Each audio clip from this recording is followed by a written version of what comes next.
Hard Hat's all about showing up to play hard, doing what it takes to win. If you want to cement legacy, win another. He's your third center. You don't want to pump him up too much, but it's hard not to. This is maybe the most I've ever agreed with you.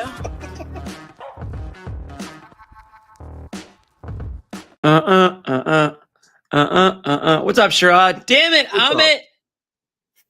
Amit's at the game. Clearly, he's busy.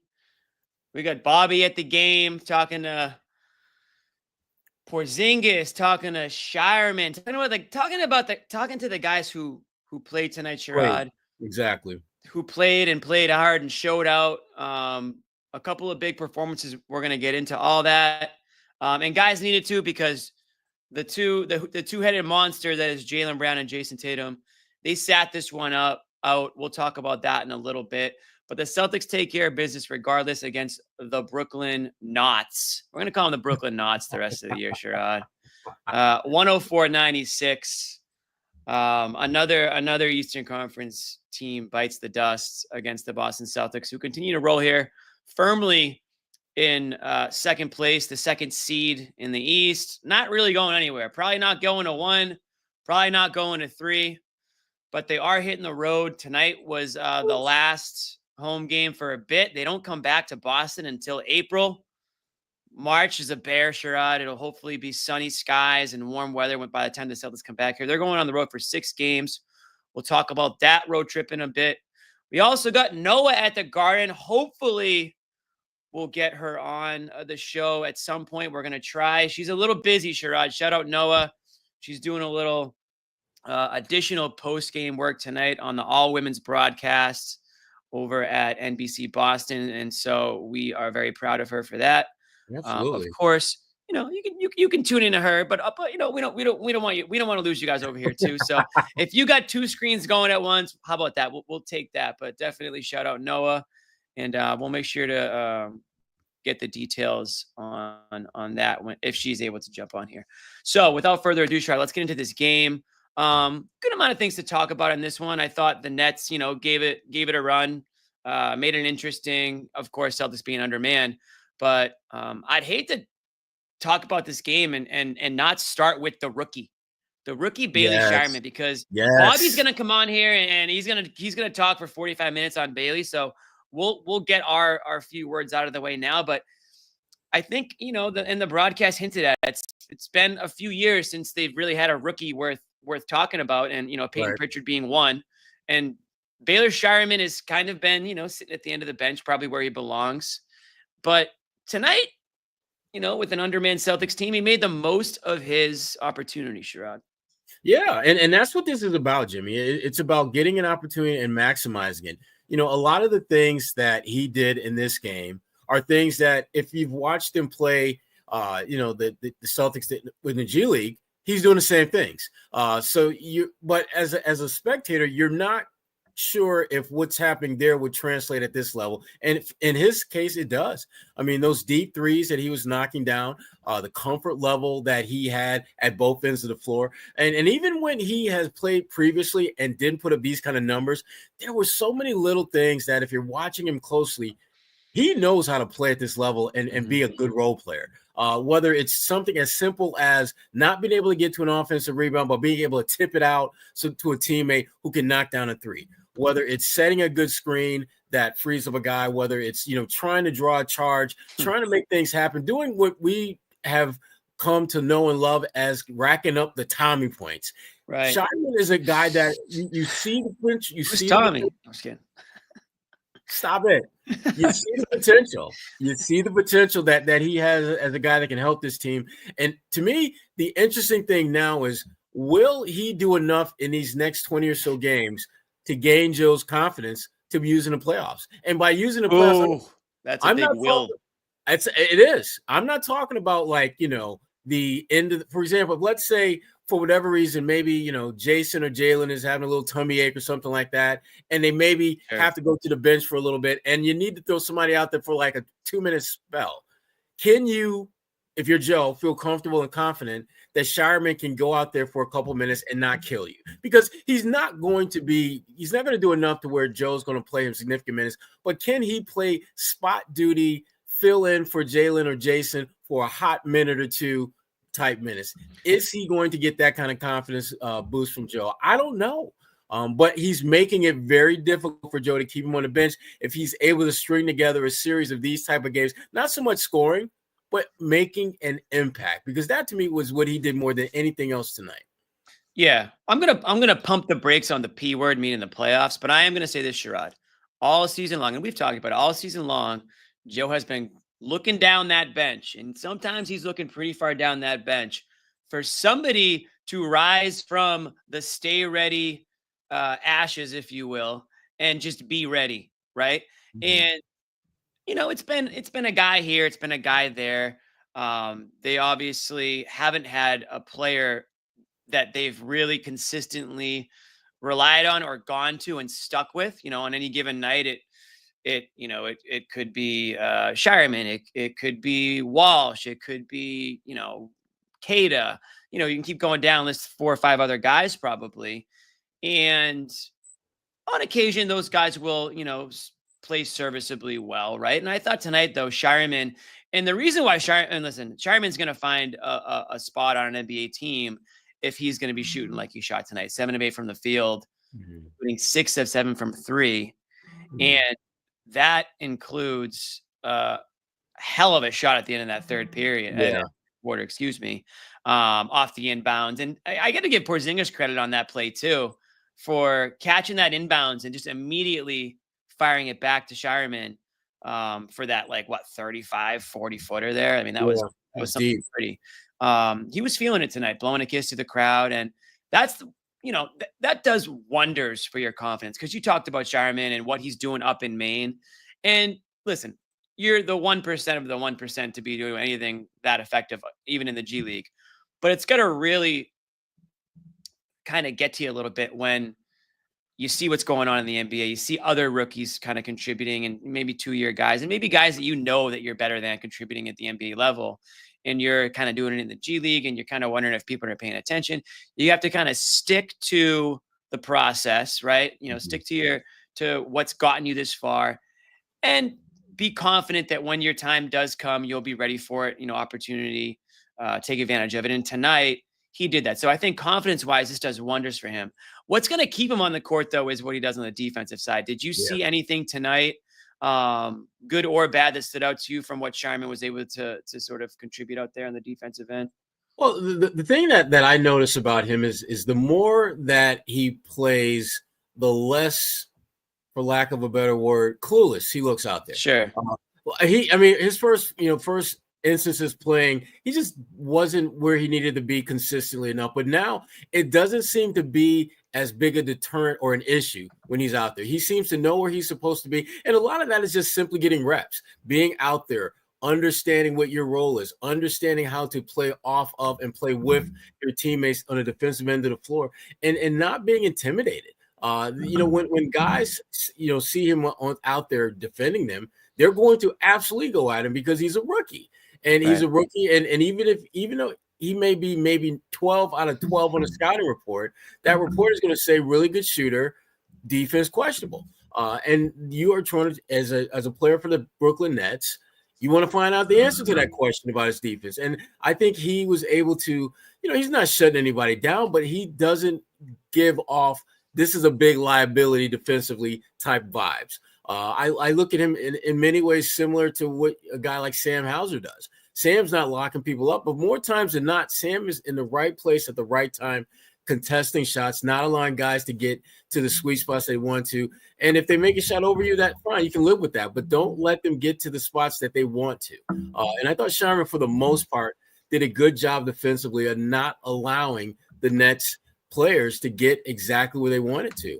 And that's the stuff. If you're Joe Mazzulla, that's the stuff that's going to breed confidence in you to play them. You know what he can do as a shooter. You know about the offensive side of his game.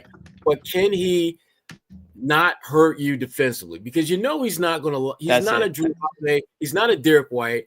But can he do enough at the defensive end of the floor to the point where you can actually play him and not have it be 4-on-5? He has to be the anti-Dallas Maverick Luka. You can't be that guy.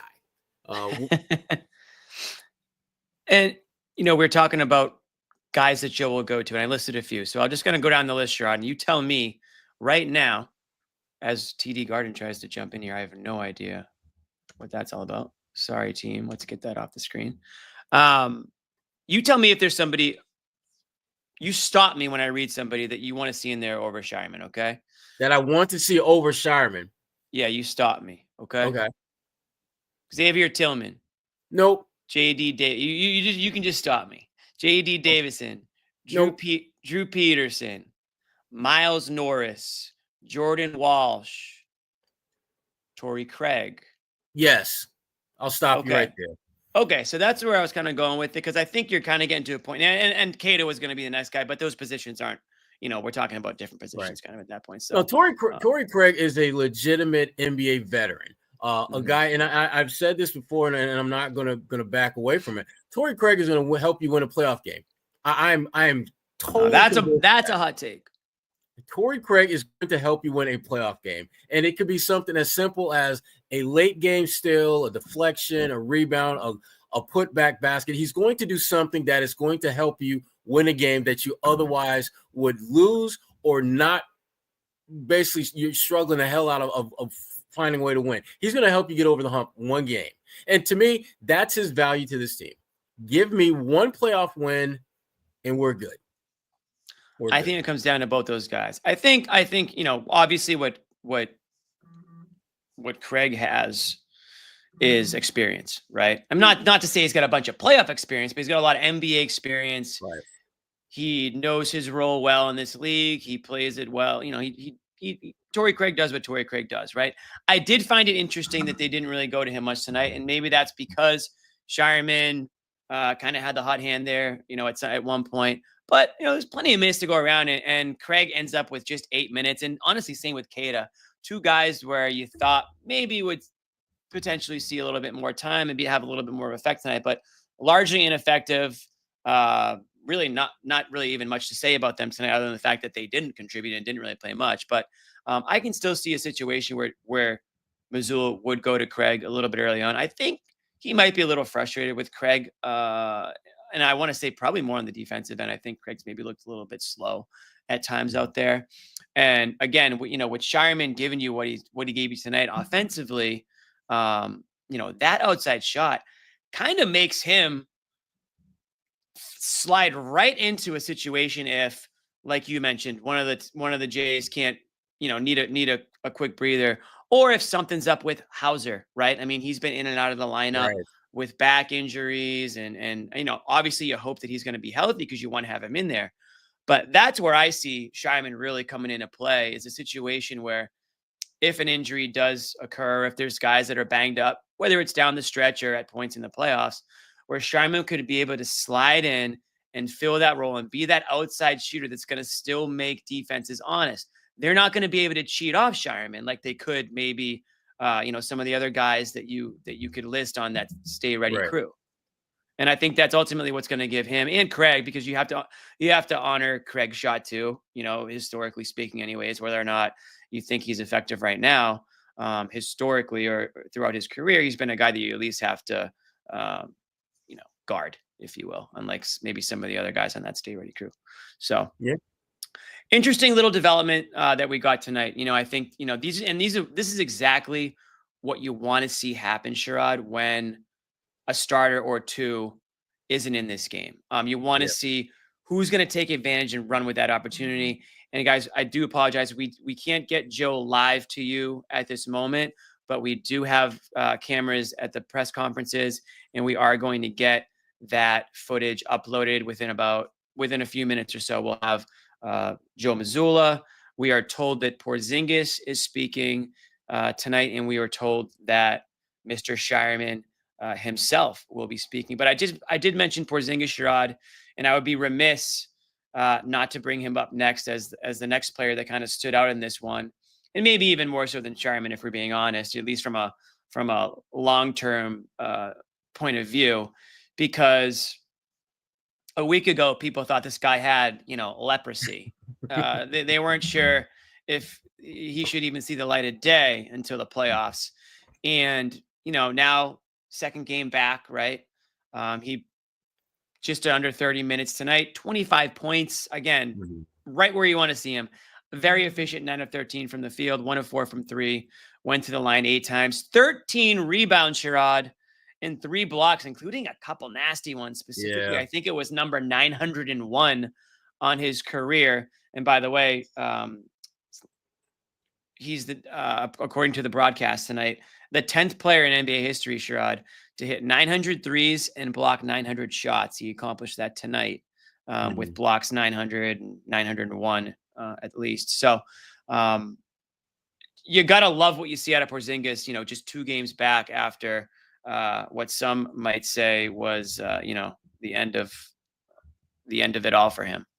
Right. No, the stuff that really impresses me most about him since he's been back isn't so much the stats, but it's his wind, his conditioning. I mean, typically when guys have long layoffs and then they resume playing, the one thing that they can't really get a firm control of early on is their conditioning. And a lot of it isn't so much that they're in bad shape. It's just that the adrenaline is pumping so hard because they've been out so long that they physically tire themselves out often without necessarily going through the rigors that they normally do to get fatigued. And Porzingis has not shown any real signs of being worn down. It's as if he's just kind of figured out, I'm back, I'm going to do what I do, and I'm going to leave it at that. There doesn't seem to be this level of anxiousness that a lot of guys have when they've been out for a long time, wanting to get back into flow, get back into rhythm. And that's great if you're the Celtics, because remember, this is your number 3 option. This is your 3rd at best. And that's even a bit of a stretch. He might be your 4th best player, depending on what Derek White is doing on a given night. And to have a guy that is a absolute cheat code / mismatch as your 3rd or 4th option, and for them to be out for as long as he was and to come back and have the level of consistency from a conditioning standpoint that he has, you're feeling really, really good about if you're the Celtics. And the way that this road trip coming up, and we'll talk about this later, but the way it's broken down, there really aren't going to be many points within this trip where he's going to be extended physically. I think there's only one back-to-back, and that's the second part of that back-to-back is at Sacramento. That's going to be a tough game. I wouldn't be surprised if they sat Porzingis the game before that and played him against Sacramento. But bottom line is Porzingis is doing so many of the things that in a best case scenario, you would want to see from a guy who's been out as long as he has. And that is reason enough for the Celtics to feel really good about his continued progress and growth as they get closer and closer to the playoffs. It feels like he's, again, and I know that when you look at, if you at the end of the year, you look at the games played and you say, oh, another Porzingis, missed half the season or whatever. But I got to say, Sherrod, when he's been in these games, this has been the best I think he's maybe looked throughout his entire career. And I know I haven't poured over his career, season by season, but I think he's having a better year this year than last year when you compare just the way he looks out there on the court. And I know that he had a good season in Washington prior to being traded, but I still think the last 2 Boston years, or at least maybe this Boston year, really shows the what he's capable of. Yeah, I mean, I would say that he doesn't necessarily play as big a minutes as he's accustomed to playing, but I would say that when he does play, his impact has been greater this year than it has been in terms of winning games in any other stop that he's been in. You remember he has been the number 1 or number 2 guy everywhere he's been until he came to Boston, where at best, he's your number 3 option. And a very legitimate case can be made that if everyone is healthy, he's your 4th option, behind Derek White, Tatum, and Brown. So the thing about Porzingis that I'm really liking, again, is just the comfort and confidence that he's playing with. Like, he doesn't look like a guy that's trying to work his way back into basketball shape. He looks like a guy who is gearing up for the playoffs and is just using these last few games of the regular season as tune-ups for the postseason.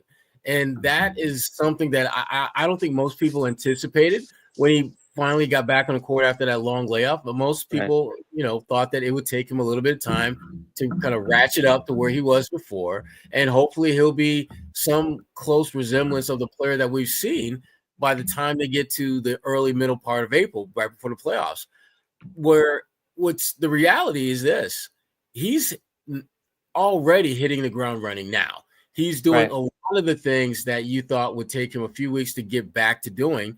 And that, if you're the Celtics, that is a breath of fresh air that you absolutely want to inhale, because it means that you are closer to being a complete team, which I think most of us will agree they're going to have to be that if they're going to win a championship, if they're going to get out of the Eastern Conference and get past, a Cleveland team.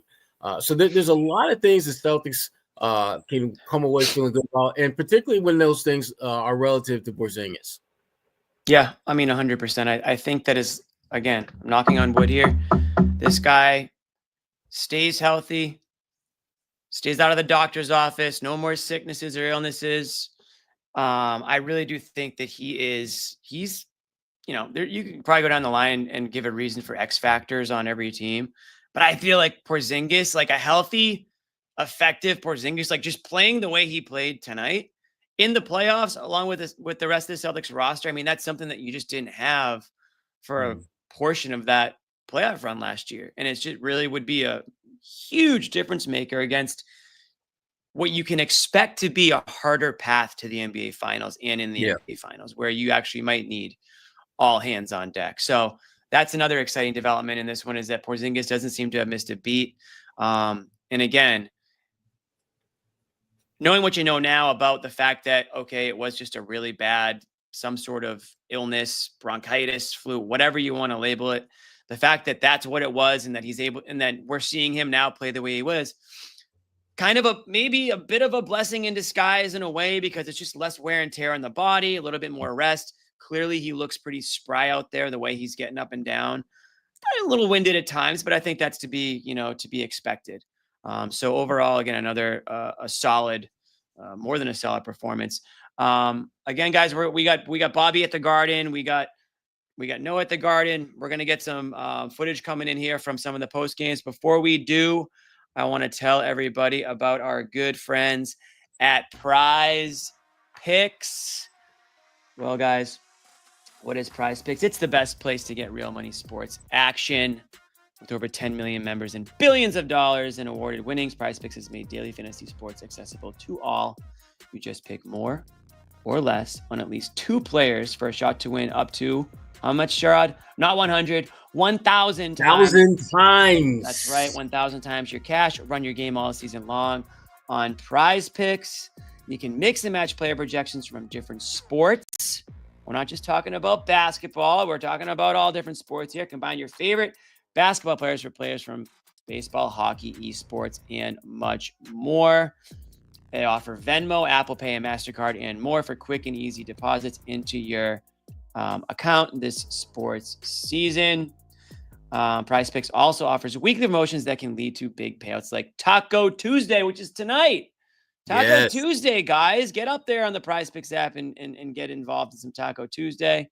Second half of the basketball season is here, and the race to the playoffs is heating up on Prize Picks, the best place to cash in on your favorite sports. So download the app today and use the code CLNS to get $50 instantly after you play your first $5 lineup. Again, download the app today and use the code CLNS to get $50 instantly after you play your first $5 lineup.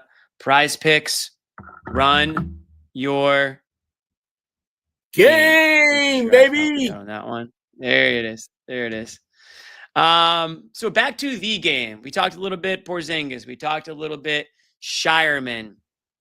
How about, and again, it wasn't like the Celtics didn't have plenty of help tonight. The usual suspects, other than Tatum and Brown, were still involved. We had a very, very fourth quarter-esque performance from Derek White, Sherrod, again, who finished with 18 points, 6 of 19 from the field, 3 of 11 from 3, so not the most efficient night outside-wise. But again, that third quarter, I thought was the bit of a turning point in this game. I think the Celtics ripped off like a 7-0 run to start out that third quarter, and obviously Derek White was a big part of that. And then you had a little bit of Drew Holiday showing up as well, 12 points from Drew. Again, the 3-point shot, not quite there tonight, but 6 rebounds, 8 assists. 38 minutes for Mr. Holiday. Yeah. Joe's certainly not shying away. 37 from Holiday, and that was a game high or a Celtics high. And again, White with 33 and Pritchard with 33. So the guards definitely got plenty of burn tonight. What did you think of that backcourt tonight, Sherrod? Just and again, it's the Nets. It's guys like D'Angelo Russell that we're talking about here. So no offense, but a little bit of offense. Yeah, I mean, it was solid. I think when you don't have Tatum and Brown around, it changes so much of not only in terms of expectations, but also the ability to execute. But I thought the guards that they had tonight did a good job of just executing consistently. And that's what you want in a game like this. You're playing a Brooklyn team that you should absolutely, wipe the floor with, because they're just not that good. They play hard, but they're not that good. And you were able to come out and handle your business and be ready to move on. It was very transactional the way the Celtics went about this game. It was just like, okay, we're going to show up. You're going to play Brooklyn. We're going to play. We're going to kick your ass. It's going to be closer than it should be, but that's okay, because we are putting our thumb on the scale of justice and keeping not one, not two players, but our two best players are not going to play, and we're still going to win. And two best players didn't play. Celtics shoot 33% from three. I mean, won the rebound battle 48-39. Assists were pretty even. Points in the paint, dead even at 38. Again, it wasn't like the Celtics did anything out of this world tonight. It was one of those games where let's get in, take care of business. Let's get by this team with some of our big players out and hit the road. Anything to worry about in your opinion with Tatum or Brown? I know Brown, this knee thing's popped up here over the last few games. And, that also includes a game where he just didn't really look that good performance-wise. So are you – I don't want to play panic meter with something like this. I don't think we're really in panic meter territory to start with that. And if we were, I imagine it'd be – well, I'm thinking – I don't want to speak for you, but it'd probably be on the green side of things, not panicking. Yeah. Or are you? I'm not. No, I'm not. I'm not panicking, because I feel that the one thing that the Celtics have done a tremendous job with this year, as good a job as I think they've done, since I've been here, is managing the minutes of their veteran players. Their load management program has been so spot on in terms of giving guys some downtime, some rest, while giving opportunities to the Scheiermans of the world. And those guys are making the most of it. This is the fine line that the Celtics are trying to walk is just it's very atypical of most NBA teams. They're trying to win a championship while at the same time developing young players that aren't high draft picks. They're like late first round, second, and undrafted guys, developing them into potential rotation players in the near future, and doing all this at the same time. I mean, it's like trying to fly a plane and repair the plane at the same time. It just doesn't make sense on how they're able to do it. But that's what nights like this are about. Giving guys like Tatum and Brown some downtime to rest, giving Scheierman a chance to show what he can do in a real game against real NBA players, and figuring out who's going to make the most of the moment, who's going to maximize this opportunity. And it was fitting that they did this on, this was the fourth year in a row where the Celtics have won 50 or more games. And the most recent stretch they had like this, where they won that many games 4 years in a row, began with the big three, with KG, Paul, and Ray. And so when you think about that era and you think about this one, it's fair to say and expect that this team is probably going to have a couple more 50-win seasons in their future going forward. When you look at their core guys aren't even going to be 30 by the time, you're talking about 26 and 27-year-old guys as your core guys, and then others around them. And the Celtics are in a good situation. They're in a great spot, great place. And these are the games that if you're a Celtics fan, you got to feel so damn lucky to have a team like this where you can sit your two best players and not really be that consumed or worried about winning the game. Yeah, no, I'm right there with you. I think, again, without Tatum and Brown in this one, you're just kind of, again, I said it earlier, you're just trying to get by, right? I mean, you've got plenty of other pieces in order to make that work. And I want to say again, thanks to Jonathan for chiming in here. Loves the show. Newbie to the NBA. Started watching 3 years ago. Learning more and more. Nice. Thanks to you guys. Probably more Sherrod than me, to be honest, from the UK. Support the soccer team, Celtics. So had to support the Boston. Thank you, Jonathan. We got another super chat here. We got another super chat. We do love the UK. Shout out to our friends at the UK. Eric and all my people down by Piccadilly Circus. Shout out to my people in Piccadilly Circus in the UK. That was my spot. You've had some days and nights there, the Piccadilly. Yes, yes. I went to London for the first time over the summer, and I did absolutely love it. It was like a cleaner New York City. It was a lot of fun too. Yes, Toronto, walk right London in. are both New York, but cleaner. Absolutely. Holiday being more aggressive. You walk right. You know what? You'd love if you could just. What was that, Sarai? What was that? No, I was just gonna finish what you're saying, and then we can talk about Eric's question. We will. I was just gonna say, like the cool thing about London, you just walk into any pub and just grab a pint right there. No big process. No sit down, get a waiter, and wait for the bill. But no, you're in and out. It's busy. It's like in and out. Boom. Grab a pint, drink a beer, out on to the next thing. It's just you can't beat it. Exactly. Like, let's bring that to here to the States. I miss that a lot, Jimmy. Yeah. Anyways, shout out London. Thanks to the UK. Appreciate you. Eric says, what are you guys' thoughts on Holiday being more aggressive on the norm? I think that I don't think well, here's the thing. Think he's being more aggressive? I think he's being more aggressive when he needs to be more aggressive.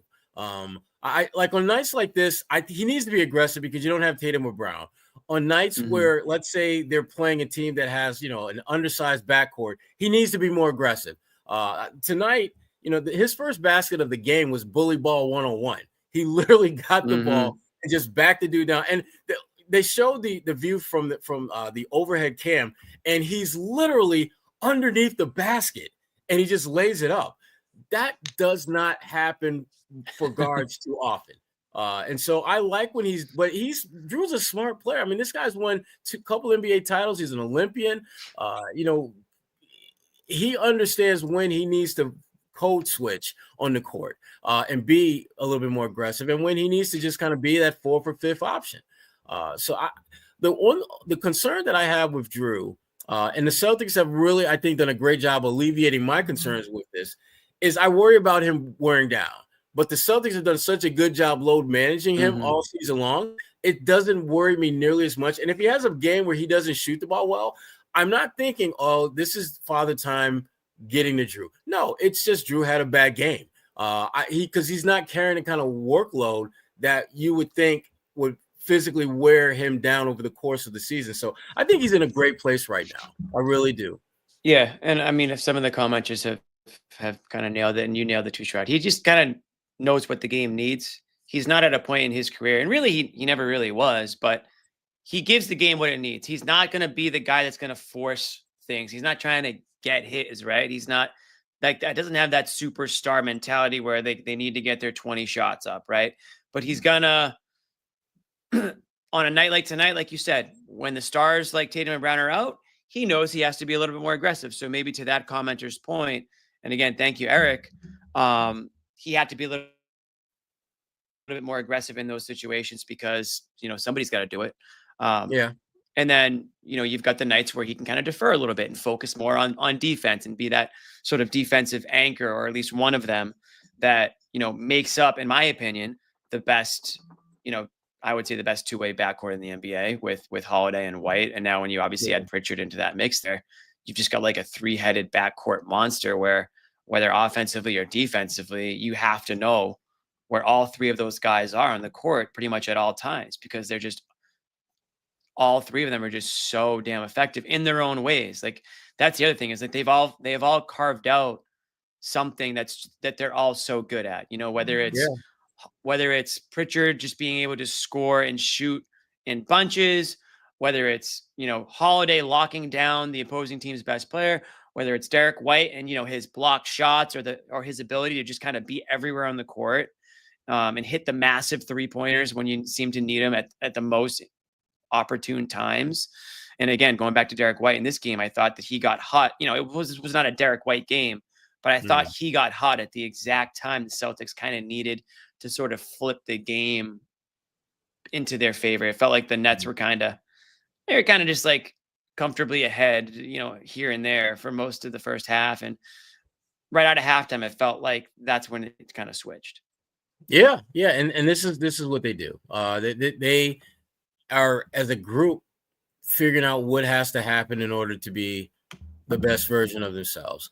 And it's good to see. And again, they're at that point now where, they're just, we're at 69 games. There's 13 games left. This is go time. This is when your rotation starts to get refined a little bit. You get a better sense of who's in, who's on the cusp, and who's out altogether. And you want to make sure that you find that balance between resting your core guys, but still making sure that they don't, accumulate rust going into the playoffs. So there's just a lot of things that if you're the Boston Celtics, you've got to really feel good about at this point in the season, especially as the guys who've been, in the load management program are starting to kind of get weaned off of that. Like I wouldn't be surprised if, for example, if let's say Porzingis plays in a back-to-back. They got that one coming up. I wouldn't be surprised if Al Horford played in one of those games and Porzingis played in both.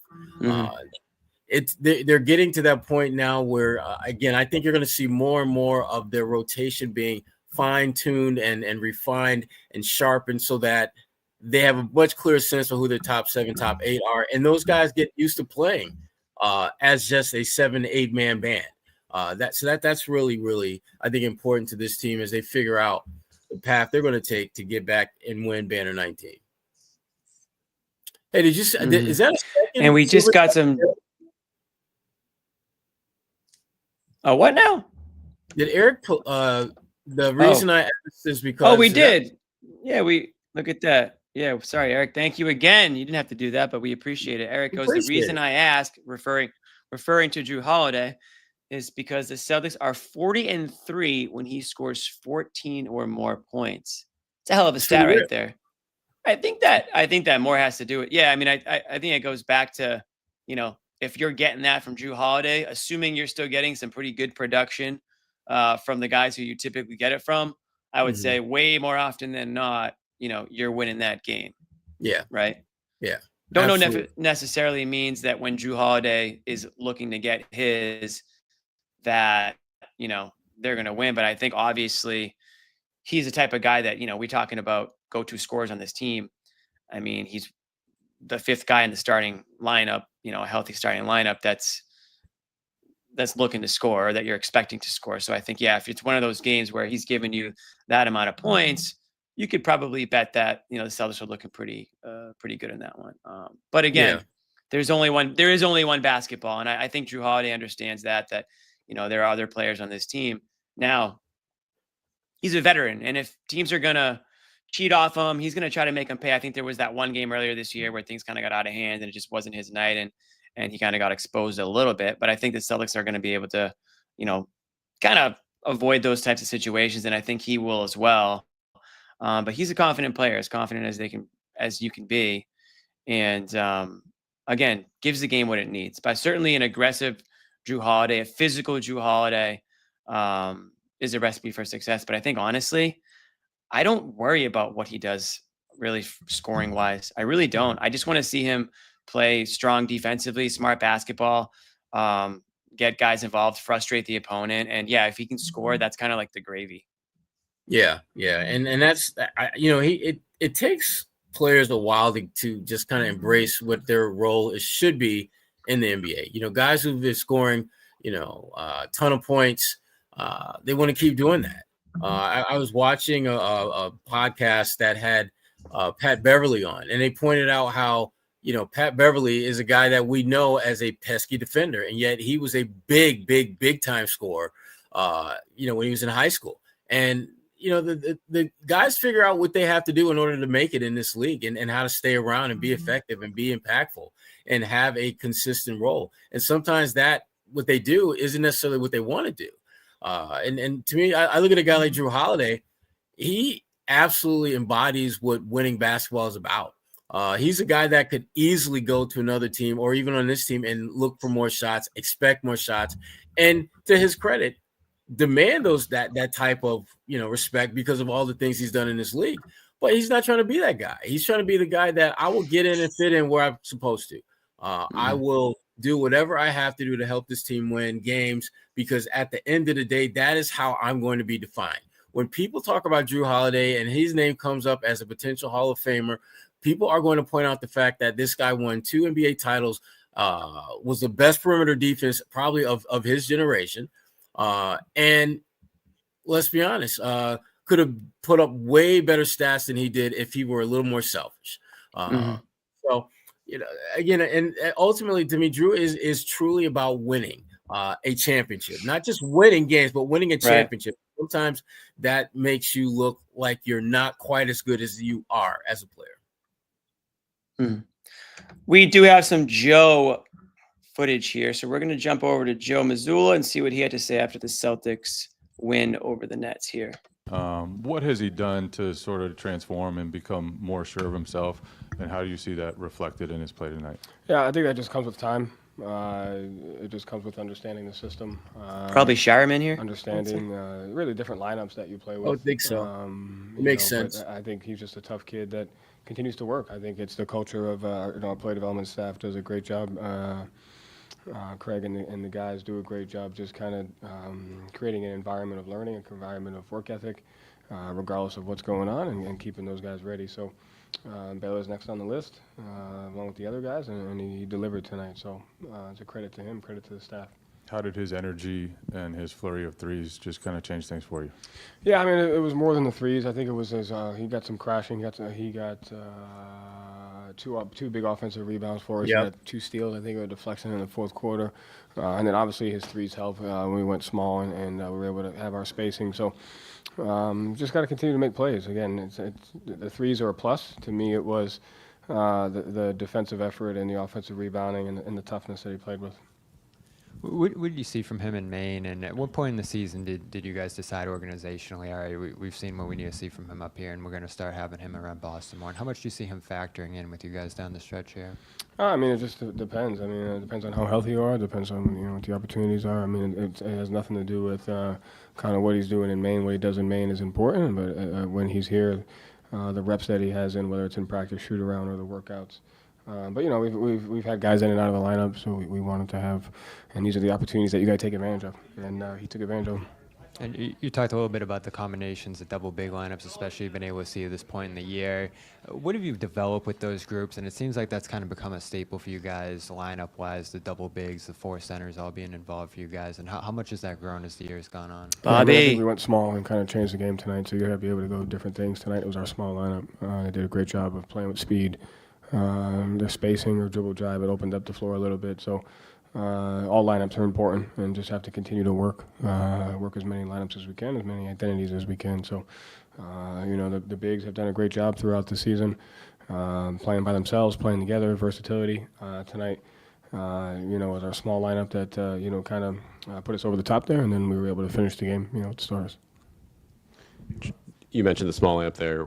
What led you to go to that at that point in the game? Was it just trying to get that spacing offensively for you guys at that point in the game? It was just can we play a little bit faster? Can we open it up? I felt like they had the advantage in that particular game with their speed, and we're just looking for a way to combat that. So the guys did a great job.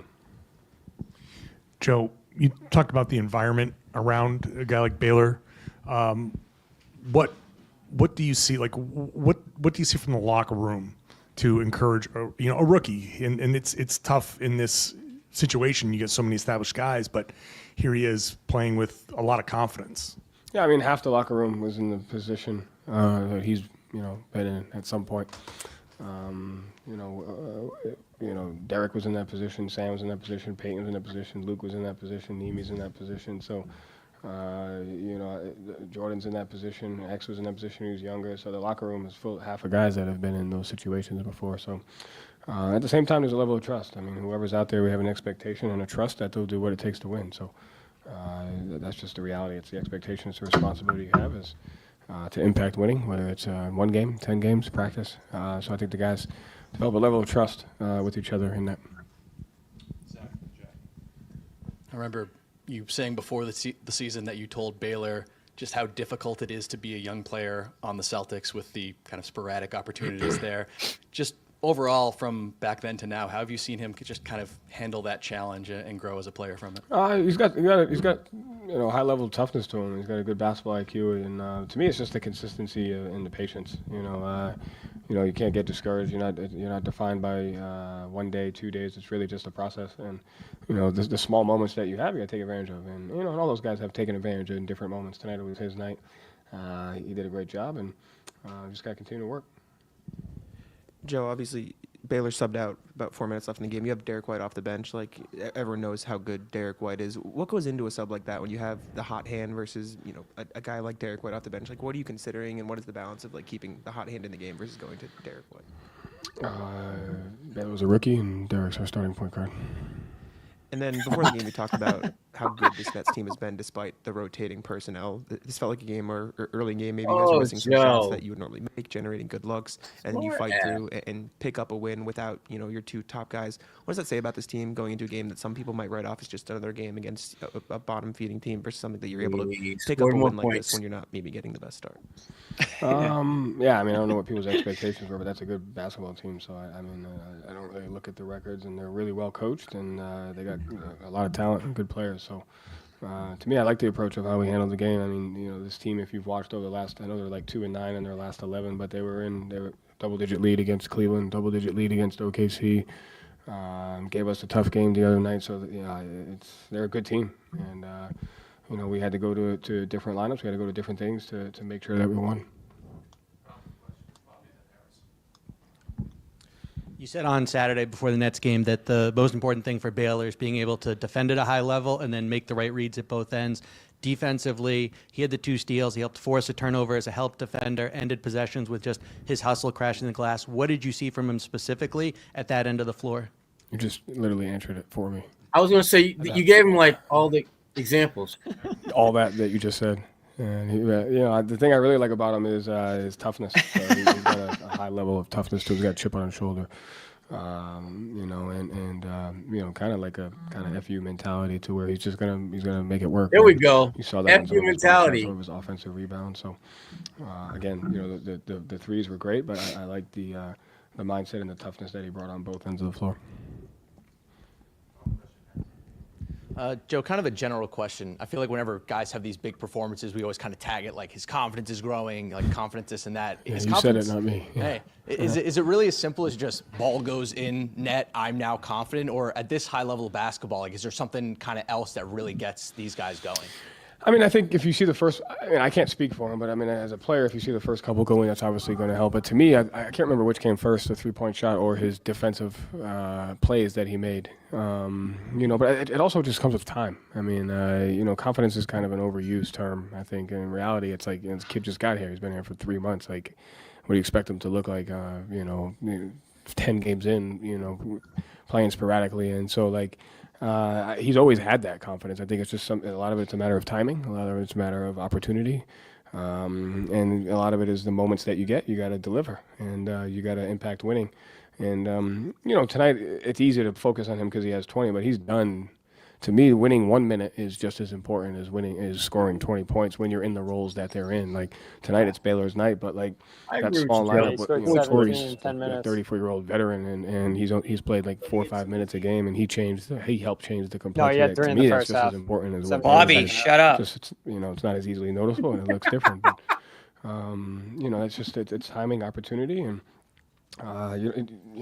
6 for 7 from 3 is it, but you can do it playing 4 minutes. And you just got to impact winning. All right.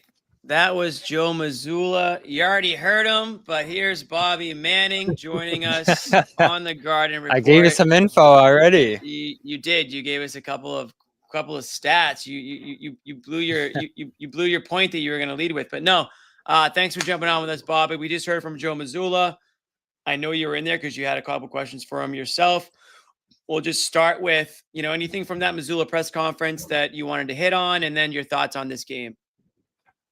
Yeah, I think the takeaway you have there is that he tried to give Scheierman credit for the night he had and the other nights he's had this season without pumping him up too much, because he hasn't done much yet. And there's still a ton for him to prove. There's still probably quite an uphill battle to him playing consistently, but there'll be opportunities late this season too. So I think we've gotten past the point, and I didn't even really recognize what point in the season it was, Jimmy, where he stopped playing with Maine and started being around the Celtics consistently. I'd say it was about a month ago or so now. He's been around them a pretty good amount. He played a ton in that Philly game last week where everyone sat. And so he's had opportunities, but prior to March, he never played more than 10 minutes in a game and was pretty much relegated to Maine. I was a little disappointed in that, Jimmy, because I don't know if you remember, but I was really high on him coming into this year. I thought he had a chance to be part of the rotation, given his skill set, his age, his experience. And the fact that he had to go to Maine was a little disappointing. But he blew up there and played out of this world and had a lot of great games. So that makes you feel a little better about a guy rather than having some so-so performances at that lower level. Then you start to get a little worried. So I'm not overly concerned that it's taken him a little longer here to get going. But I do want to start to see him stack together some games here, because coming into tonight, he was 5 of 25 from 3. The games looked a little fast for him. He struggled to get involved, but you did see the stuff tonight that you liked from him coming out of college. The passing, got involved with an assist at the beginning of the fourth. The rebounding, he had a really nice offensive rebound running from the top of the three-point line of the basket at one point. And then he can hit shots, and as he did tonight, and he hit 5 in a row during that huge run there.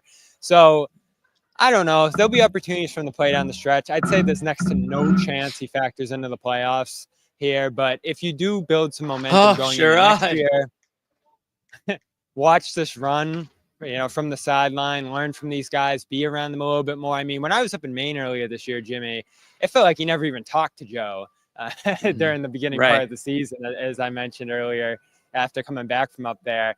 Now Joe's playing him in a game, significant minutes in March. So it's a huge step for him. There's still quite a bit of a way to go here, and I think Missoula reflected that with the comments he gave there, not wanting to pump him up too much. I'm gonna jump to the Scheierman presser. Let's do a minute of Bailey. He's a rookie. We're not gonna give him his whole time to shine here. You're not gonna pump him up too much either. We're not gonna pump him up. As Joe astutely pointed out, Derek White's a starter and Scheierman's a rookie, so he's gonna get the rookie treatment on the show too. You hit that buzzer beater. Actually, you hit the buzzer beater that didn't count, and then you hit that one that did. Can you just walk us through that moment first? Well, I was actually this trying working to throw for it you to guys? D White in the corner, and KP jumped in front of it, and he threw it back to me, and I was surprised he threw it back to me. Was that working for you or no? Okay. Jokic pass let for it fly at the KP end of the there. day. I mean, that's kind of all there was to it. There was really Here we nothing super detailed about it. D White was actually going to be open in the corner because his man had fell asleep and he was cutting open, but it just worked out that way. And you took a heat check. You get that shooter's roll. It seemed like your teammates I saw a lot of people laughing, and what was that? What was that like? What were they laughing at? Were they laughing at the fact that you took the shot, or the fact that it went in like that? Probably a little bit of both.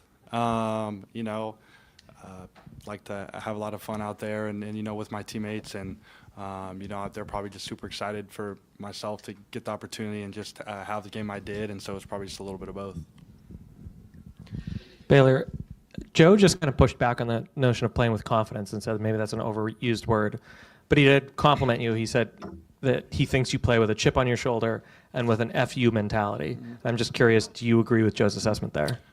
Yeah, I'd agree with that. I think, you kind of have to have that mentality to make it, in this league with a lot of talented players. And, every time I step out on that court, I'm trying to go, 110% and play as hard as I can, regardless of the score or who we're playing, and just try to put my best foot forward every single time. Baylor, obviously, that was a career high for you, and you're getting hype up after all these shots, the FU mentality that was just mentioned. hearing TD Garden's reaction, what was it like playing in that environment, and how does it compare to the other environments? Yeah, it's pretty special. When I hit that buzzer beater and the crowd was going crazy, that was probably top 3 environment I've ever been a part of, and obviously I played in a lot of big top 3. games. We gotta get the other 2. It's just special, and that's obviously what makes Boston so elite, and the best sports town in the country, best city in the country. And then you hit the sort of blow a kiss 3 celebration. I'm curious if Jason co-signed that, or was that something you talked about? Yeah, we talked a little bit about it in the locker room, and I might have to start working on different celebrations. So, translation. Baylor, what's the Thank you very much. Year been like? What's your rookie year been like? Can you kind of summarize what This is the last one? Like, what kind of player you are now than when you were drafted? Can you even compare those 2 guys?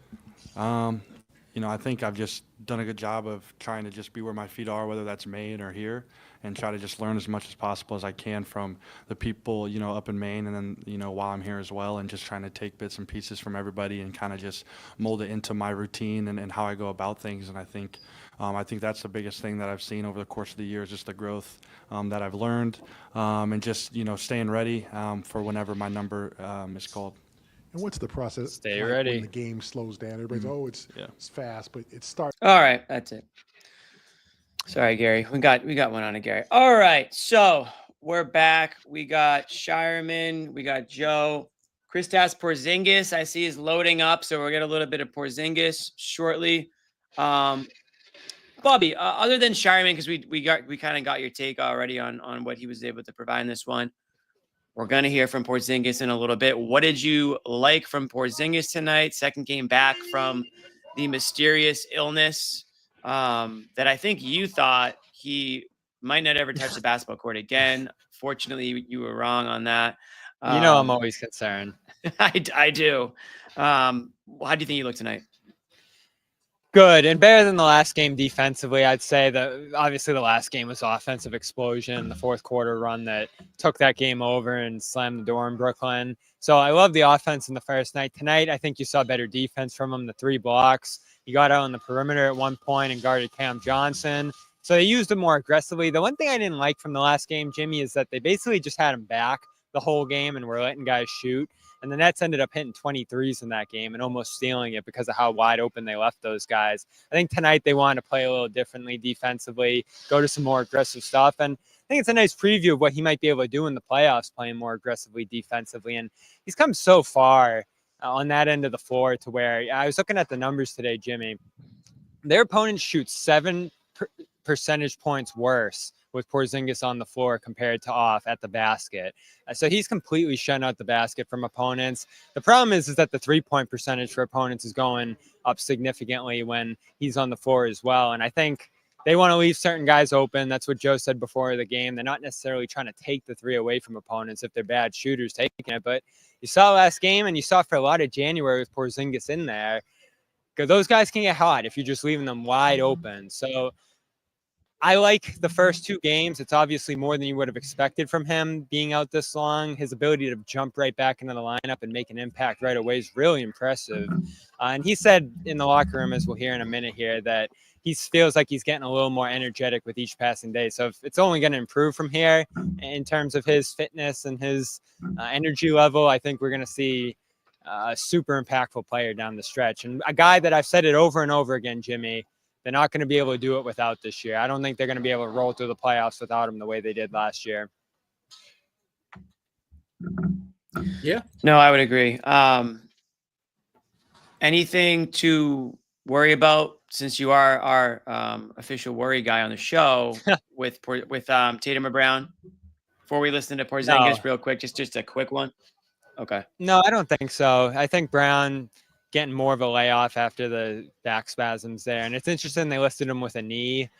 So I think it's still the same thing he was going through before. And whatever happened in Brooklyn there wasn't a concern, obviously, if it's not listed, I'd imagine. So, yeah, I don't think anyone has any problem with him sitting out as long as he needs to there. Again, he didn't look good last week physically. So I think it's important that he takes some extra time off here now. Though our guy Cam with Celtics Lab made a good point earlier that he can only miss 4 more games before he's ineligible for all NBA and all the awards. So I do think they're going to have to pick and choose those a little bit. There's 13 games left. So I think that's plenty of rest that you can mix in there if there's only 4 games left that he can miss there. But it is going to put an onus on him playing quite a few of these games down the stretch just to become eligible for that award. I had forgotten about that thing. And obviously Tatum's going to get to that point easily. But Brown's kind of up against it right now with some of the time he's missed this year. We'll get into that a little bit later.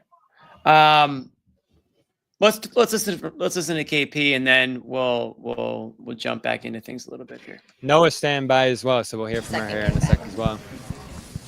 Yep. Whoa, we lost it. Feeling all right. Feeling a little bit better with each day, I would say. Energy is going back up. Yeah, but still, for sure, working my way back into to the best shape. They hit a lot of threes on Saturday in that first game against you guys. They were saying you're going to give up certain threes to certain guys. What's that balance for you? You know, you're in the drop all the time, trying to protect the rim, but also be able to prevent some of those threes too. Yeah, no, I mean, we, as you said, we don't want to give up threes to anybody, but, you know, most of the time I'm guarding somebody that's a non-shooter, you know, so yeah, you just have to be mindful of who we're guarding.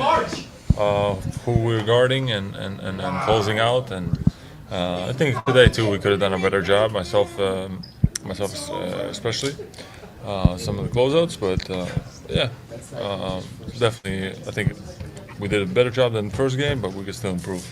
How difficult is it for a rookie to come into a team like this, and what has Baylor done throughout the season to kind of be ready for the opportunity? Yeah, he's been great, honestly. You could tell early in the season he wasn't as comfortable yet, which is completely normal, you know, coming into a team like this, getting that first opportunity. It's tough, you know, it's tough, and They showed my tweet up there. Maybe, you know, Or just maybe I have want to be this on the type of game, but the more experience he's getting, and being in the main, playing in the G League, and then coming back up and getting another shot, and there you go. He's, you know, one thing you can't say about him is that he doesn't play hard. He plays really hard, and I think the fans see that and they appreciate that. And on top of that, it's like a game like this offensively is like, you know, just beautiful to watch, and that was a beautiful game from him. How have you seen his confidence grow over the season? Yeah, I would say with each game he's getting more and more comfortable, and today you could tell after each three his confidence just kept on growing, and you know, transition and pump fake this, sidestep, hit another three, like he was just rolling, and confidence was sky high, and feeling good, and those kind of moments are always like special to watch, and crowd, especially to have a game like this at home in front of our crowd, you know, it's that was like he's this kind of game I think will stay in his memory for his whole career. You guys got to 50 wins tonight. Is that a milestone? No, we didn't set a milestone to get to 50 or a specific number. Still, how many games do we have left? 14 or something? 69, so 13. 13, so maybe we should win the rest of 13 games and we'd end up with 63. That would be a decent number, but we don't have any specific goal. We just, you know, go game by game and yeah, see where we end up. how much run would you like to get before the postseason? Yeah, I wanna definitely play. I need to get in the best shape. Now after the illness, it's taking me a little bit, but the illness. But yeah, with each day a little bit better, and somehow the schedule kind of working out for me right now, because we had one game, 2 days in between a game. Now again we have 2 days, which is nice. This doesn't happen often, and it's actually perfect timing for me. So just working my way back to the best shape, and look forward to having my best shape now going into the postseason. Once you guard the non-shooters, and even tonight you switched and recovered for a block to the post on that play. How versatile do you feel like you've become in SLT uniform? How have they kind of challenged you defensively? Yeah, that's one thing I'm looking always to improve. Just learning from a guy like Al, who's is switching 1 through 5, and one of the best defenders on our team, honestly.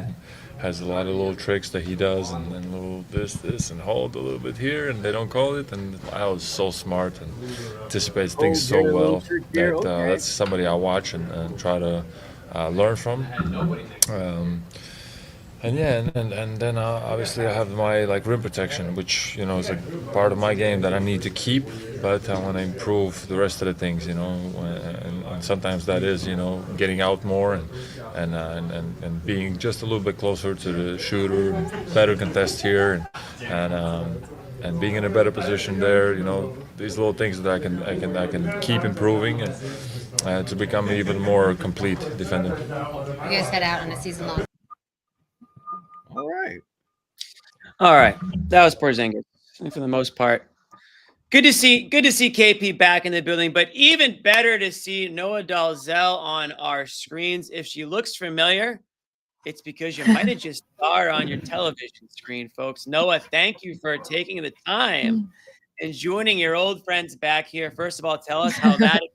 Give us a quick rundown on how that experience was, and then would love to get your thoughts on this Celtics win tonight. Yeah, it's great to be back. No, it was great. It was a lot of fun. I've never done TV before, so just a little bit of a learning curve. They were putting things in my ears. I didn't really know what to expect. I'm used to Amit's AirPods, so that was the hardest part. Plus also just a lot of ad commercial breaks, So I'm used to, we talk for an hour and a half straight, and over there you can't talk for 6 minutes straight. So I had to be mindful of that. But I was hoping the whole game, I was please give me a really fun game. Give me a Peyton Pritchard domination, a Gordon Walsh game, a Baylor Scheierman game. So I'll take what we got tonight. I thought this was one of the more electric environments that we've seen in recent weeks. And it's just when you feel somebody's having a moment, a career moment. And tonight we saw that from Baylor. It's just fun to be around. And I think the fans can pick up on it. And you could feel it's the first time he's feeling like this, right? So I was excited that I could talk about that on NBC, and then I could talk about that here as well. That's what the end of the season's about. Yeah. Baylor Knights. I want a K tonight. I was bummed about K tonight, but all these guys are going to get opportunities. I saw Miles Norris here. Peterson was here. JD. You're going to see all of these guys, I think, down the stretch here. And more Tatum rest nights, more Brown nights, the better, I feel like. And, I felt like they were going to lose this game for a while tonight. Yeah, I was concerned. But they keep winning these games, and it feels like they're almost in better position to win if those guys were kind of on the edge of playing, or maybe not. Maybe I'll jump in last second here. If those guys just sit down and let the guys who really want to play, I feel like they're almost in a better position to win these games. Yeah, I mean, I think the key to last year's championship team is that it wasn't just that Tatum and Brown had great seasons and the best players were great. They were able to win games routinely down 3 or 4 starters. There was streaks where they were they won 8 in a row and they were down. They were swapping out who was resting every other night because they already solidified their spot in the standings. And so now heading into this stretch here, they're about to go on a 6-game road trip against 5 teams that are not currently in the playoffs. You want to see that you still have that winning DNA regardless of who's out there. And I thought that tonight was a perfect example of you have enough to beat the Brooklyn Nets. The Brooklyn Nets, I respect them as a team. They're not one of those embarrassing tanking teams that comes in and just gives you nothing. But without Tatum and Brown, you look at the starting lineup. You have Derek White, Drew Holiday, Al Horford, Porzingis, Pritchard's coming off the bench. It's just, you have so much talent. So you still have to find a way. And it's going to be different guys every night. And over the last few weeks, it's been the Sam Hauser game, the Pritchard and Derek White game. Tonight was Baylor Scheierman. Everybody needs to have their moment because in the playoffs, you don't know who you're going to need. And this moment's going to be really important to help them carry their confidence over. That was one of the really cool things about last year's team was that they recognized opportunity and seized the moment consistently. And that's very unusual for NBA teams to do that, particularly to do it with so many different types of players with different strengths of making things happen. And that to me is why these games to me matter as much as any game that you'll see this year, because Jimmy and I talked about this earlier. You're trying to build this team towards winning a championship while also developing talent along the way. And that is a hard thing to do at the same time. And the Celtics, these are the nights where you can see the fruits of that labor come into play. I mean, Scheierman had a great game, not because he's just knocking down shots, but because he's been building up to this opportunity all season long. It was just a matter of when is Joe going to let him run free in the yard and just let him play. And he did that in this game. And Scheierman, to his credit, did a lot of good things besides knocking. I was glad in Joe's postgame when he talked about Scheierman, he didn't just focus on his shot making. He focused on the little things that he was doing, because he's been doing those little things when he's had spot duty, whether it's tipping a ball out for an offensive rebound that leads to a three, trying to draw a charge, trying to do something to put his imprint on the game. His game's awesome. Yeah. There's so many layers to it too. And when you draft a guy like that at 30, again, I was so excited that he was there. I was surprised he was there. I think everyone had him going a little higher than that. And then I was just telling them I was disappointed that he didn't break through early, or even in the first half, or pretty much the entirety of this year. He's spending in Maine or on the bench. And I know we discussed it a little bit earlier when we were up there in Maine. I was like, man, I thought this guy was going to impact the team this year. And you were like, it doesn't always happen right away. I think tonight showed that there's still some good hope there, even though he pretty much redshirted this year. Here's what I'll say. This is maybe a little bit of a hot take. I think Baylor Scheierman is one of the hardest playing players that I've ever seen play basketball at any level. Genuinely, going up to Maine, that was all I could think about. I was thinking to myself, this guy's a first-round draft pick who's in the G League right now. There's lots. I'm not even going to acknowledge that. And where's the genuinely, nuclear bomb sound right now? That is, yeah. My computer And you guys is can clip literally that and people melting can- after that What? tape. My computer I think he is works burning hard, up. but KG, Gary Payton, Baylor Scheierman. Well, I didn't want. Yeah. Okay. Yeah. Listen, you guys can roast me, but You can't. I'm you can't- standing by it. I'm standing by it. How You go about watch can't him talk in about G League. KG Nobody Jaylen is Brown. playing. Scheierman. I don't want to hear. I don't want to that. hear about in the NBA Finals how hard you play. Everybody plays hard in the NBA Finals. Do you play hard on a Tuesday night in an empty high school gym in Portland, Maine, as a first-round draft pick playing against guys that are never going to be in the NBA? That is Do what you have makes a you choice? the hardest playing basketball player. Yeah, Noah. you do, because I go up there and I watch guys all the time who don't play like that. Like that was a Noah. separating factor. I'm telling you. I'm not going to put. Yes, Jimmy. Did you say that on TV tonight? I did not say that on TV. I was so lukewarm over Okay, there. good stuff for us, Yeah. Jimmy. I didn't Okay, want- I didn't good. want to Okay, you good. guys. So Come on. so you might Jimmy's get like- invited back to that show then. Yeah, Listen, good. you can disagree with me. You can disagree with me, and if it takes you longer to get to where I'm at right now, that's okay. But he Wow. dives on the floor for every Wow. loose ball. He's drawing more charges than anybody on the team. Hey, Per hey, he's saying homeschool. Well, I'll wait for you to catch up, homeschool. yeah, you can catch We'll up. wait. If John was here, she's John been would on- not. she's been John on would not be TV happy for- for now. She's been on TV for 5 minutes and she's already big timing me, Sherrod, in front of all my friends, just like that. She's already big timing me. I'm standing by it. I'll say you guys this. can laugh. I'm not going to Oh say my anything God. about how hard he How would plays. you rank his work ethic against a guy, say Jaylen Brown? I'm not comparing their work ethic. I'm saying he does not take a possession off. I have never seen him take a possession off in my time watching him. And granted, like I only watched him play 20 games, right? But it's pretty remarkable. Like you really, especially in the G League, I'm telling you guys, you watch G League games, guys, they miss a shot, they feel iced out by their teammate, they take a possession off, they get backdoor cut, they know it's okay because few people are watching. Like the margin of error over there is pretty high. And he never cut a corner over there. And I thought to myself, like, I don't know if the shot's going to come around. There are athletic things, there's quickness, but that aspect of it, he totally has on lock. He does. And I've been watching other guys. I'm not throwing anybody else under the bus, but I'm just going to elevate Baylor here. I like the rebounding. I think it shows in that spot. And he's a physical, talented rebounder too. And that's always stood out to me. But to me, it's the passing. And that's when he gets into the flow of the offense, when he gets into this role eventually. That's He's what a I top want 3 to see. passer of all time. He's the most dazzling passer Ever? On the Dazzling. bench, on this team. Yeah, I mean, We're getting it all he does tonight. provide- We're- The hot takes are just does- flying off the Sherrod, shelves they're- tonight. They're playing. I'm all the already hits, scared about how man. the show's going to be clipped up by Ahmed. So. No, yeah. They're playing To all the me, hits. it's more the skill set. The playing hard, I guess, that stands out a little bit. So but is there's this a like skill Hot set Take here that I Tuesday? believe in. Is that what we have Sherrod, here? Hot we Take forget. Tuesday? No, Sherrod, I we never have forget. a hot take. You guys always want me to have a hot take. I finally have one. It doesn't. It's not I'll going let on. you have it. No. I wouldn't go that far, but Sherrod, we to me, it's forget. the skill set. These are the Scheierman insiders. These guys follow Scheierman around the follow him country everywhere. In Yeah. fact, I remember Bobby was live tweeting, I think, step by step Scheierman's game in Maine, to the point where I think his mom was a little concerned for Scheierman's health and well-being up there. Who's So- this guy stalking you? Nobody knows Scheierman more than these two. So I believe them when they say he's a dazzling passer and the hardest working guy in the gym. You kind of have to be in order to make it this far. And I don't know if he's going to make it. I don't know. Like, obviously, this year he wasn't in position to do it. And again, I'll say this Noah, it's what, tough what when do you you're define as 23, when making you're it? 24. Like, what does that mean? What does that mean? Him making it? Carving out an NBA role, having a consistent Oh, he's gonna make it. rotation make it. spot here. Yeah, He's gonna I make it, think next Bobby. year there's I'm room not on going to this. compliment him again the rest of the broadcast, but I do think he's going to make it. Well, you shouldn't have said that in Joe's presence earlier because Well, I wasn't. I didn't go to Joe. Yeah. So He's gonna make it. yeah, Joe called him a rookie, and that was about it.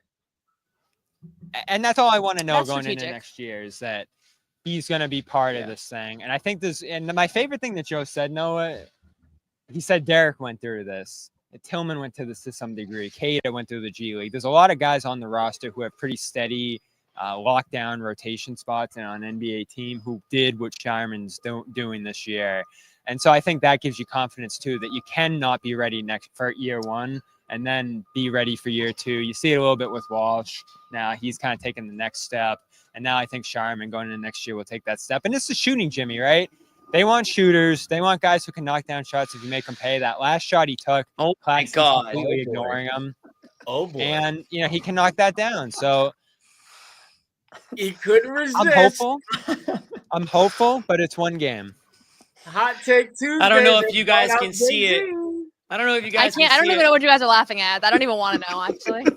But the big boss man himself, John Zannis, he heard too much. No. He must have heard too much. I just wanted to. That's John Zannis' music, folks. John, I stand by it, and we can debate I it. just wanted to hop in on the hyperbole report. No, Noah, I backed you, and I said I don't hate this take. You guys. Oh, you back me? I did. I said I don't hate this take. Well, now You he's said latching top on to three. Noah because yeah. Okay. Because Noah's the only one on Noah's rising Noah's to the only the one on top here. television tonight, so Yeah, I'm hitching exactly. my wagon to her Can I- star. Can I get it? I wasn't again? saying any of this on television. You said top 3 hardest playing player. Okay, let me you've seen. define by hardest playing player. I mean percent of time on the court that they are playing 100%. That I'm not getting into what they do in the off season. I'm not getting into whether they get to the gym at 6 a.m. I don't know. I haven't reported on him that extensively. I'm saying I've never seen him take a possession off in the G League where everybody is constantly taking possessions off. And that might not mean anything to you guys, but Okay, that's a fair. Listen, you've seen it. Pritchard's one. Pritchard's up there. Yeah. Okay. I'm not naming my 3. That's all you guys are getting from me today. Dylan. And I wonder if I would have said that if Dylan, John was on the Pritchard. show at the time. Well, Scheierman said this is a And top 3 Scheierman. crowd he's seen, so he's in on it. I too. might have sat on that take if I knew. You John were was on the show. you were taking liberties, yeah, because it's like I'm the guy protecting the paint. Like you there's some stuff you just can't throw up there, right? No, I don't hate it, but you know I what? would have said top 10. What I do, no. I honestly, I didn't jump into to bash the take. It was just FOMO. You guys seemed like you were having a good time, so I figured I'd just jump in and say hi. I don't have a ton to add. I just wanted to Happy hang out. birthday to the twins, John. We will Thank say you that. guys, and to Yeah. Brian Scalabrini. Yeah, and to Scal. Yeah, of course. Oh, We yeah. shared that birthday. Scal was Scal enjoying taking the it all in the birthday. night. Yeah. Yeah, at the game. Backwards hat. Happy belated birthday to our good friend Danny Ainge. Birthday was yesterday, St. Patty's Day. Danny Ainge, thank you. Yeah. Happy And our birthday. good friend Terry Rozier, also St. Patty's Day. Oof. He needs Who a else lot we of got? luck. Terry Let's do a Rozier whole needs a list. lot of luck Yes. this yes. coming year. Yes. And that was the Tatum birth- just turned 27. Okay, a lot of birthdays. A lot of birthdays. So now the birthday report is done. John, did you get a chance to watch any of this one, or I watched a good bit of the kind of the Scheierman takeover, all the way through, and it was just great vibes too, to the point that like you really did expect almost every shot after the one that he hit to end that third quarter to go in. Like that was just he was just it was just fun to ride the wave a little bit. And again, I saw Noah said this a little bit on the NBC show, but I mean, I'm sure you guys talked about it as well. That's the best part about these games when you have the stars sit. Nothing matters. I know what Missoula said pregame with nothing's locked in. Of course it's locked in. You're the 2 seed. Cleveland's the 1 seed. There's nothing really to play for. This is more fun. You want to see a game where 4 starters sit. I want to see the JD Davison, Baylor Scheierman. I want to see the whole thing. I want to see the main Celtic takeover. You just saw it in Indiana Yeah. They were down 5 starters, and they beat Denver. Denver. Yeah. That's way more fun than watching Tatum like the other night not really feel like playing, take 80% of the game off, show up for 2 minutes and play. No, just sit, let the kids play. It doesn't matter at all. So you love that. And that's the thing. From these moments are born opportunity. And so like the Scheierman thing is fun for a night, but it's also like looking ahead, it's hope. It's like, oh, what if we got this guy? What if we got that small forward? What if we got the wing to come off the bench and to help out here? What if it's something? And just getting that little taste is going to change how you're going to view him going forward, him heading into the offseason, their general outlook of things. So getting these little flashes in this game, this real game experience for these guys is great. So I love it. I want to see more guys sit and more opportunity like this. I want to see Scheierman start a game. I think I love that stuff. And it's easy to forget, but he's Brad's first round pick ever. Yes, this is I the know. first guy that has pedigree, potential, the ability to actually become a rotation player for this team long term. Walsh was a flyer. JD was that first flyer deep in the second round. Katie even. A very deep pick in a draft, two-way guy.